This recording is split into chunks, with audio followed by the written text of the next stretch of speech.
सखा अपने मित्र धनुर्धर अर्जुन का घमंड कैसे तोड़ा। अर्जुन जो कि अपने युद्ध कौशल और भक्ति पर गर्व कर रहे थे, लेकिन भगवान श्री कृष्ण ने उन्हें सिखाया कि सच्ची वीरता और भक्ति के साथ में विनम्रता भी आवश्यक है।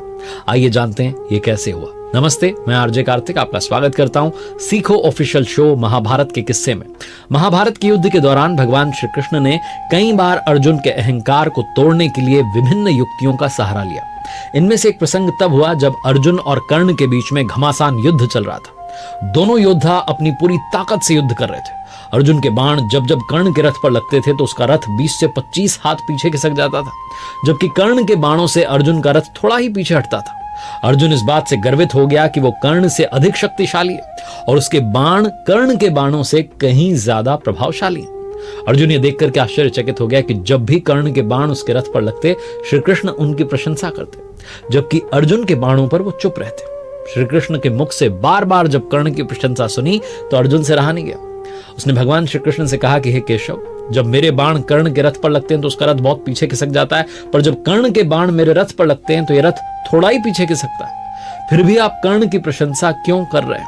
भगवान श्री कृष्ण ने मुस्कुराते हुए उत्तर दिया कि अर्जुन, तुम्हारे रथ पर तो मैं स्वयं बैठा हुआ हूं। इसके अलावा तुम्हारे रथ की ध्वजा पर हनुमान जी विराजमान है और रथ के पहियों को स्वयं शेषनाग ने पकड़ रखा है। इतनी महान शक्तियों के होने के बावजूद जब कर्ण के बाण तुम्हारे रथ को खिसकाते हैं तो ये उसकी असाधारण वीरता का प्रमाण है। कर्ण तो अकेला लड़ रहा है जबकि तुम्हारे साथ में मैं हूं और ये दिव्य शक्तियां हैं, फिर भी कर्ण तुम्हें इतनी टक्कर दे रहा है। इसका अर्थ यह है कि कर्ण कमजोर नहीं है, बल्कि वो भी एक महान योद्धा है। भगवान श्री कृष्ण की जब ये बातें सुनी तो अर्जुन का गर्व टूट गया और उन्हें समझ में आया कि युद्ध कौशल के साथ साथ विनम्रता भी जीवन में अति आवश्यक है। अर्जुन का घमंड सिर्फ युद्ध कौशल तक सीमित नहीं था, बल्कि उसको ये लगने लगा था कि वो भगवान श्री कृष्ण का सबसे बड़ा भक्त है। और इस अहंकार को भी भगवान श्री कृष्ण ने एक विशेष युक्ति से तोड़ा। एक बार भगवान श्री कृष्ण अपने मित्र अर्जुन को घुमाने ले गए।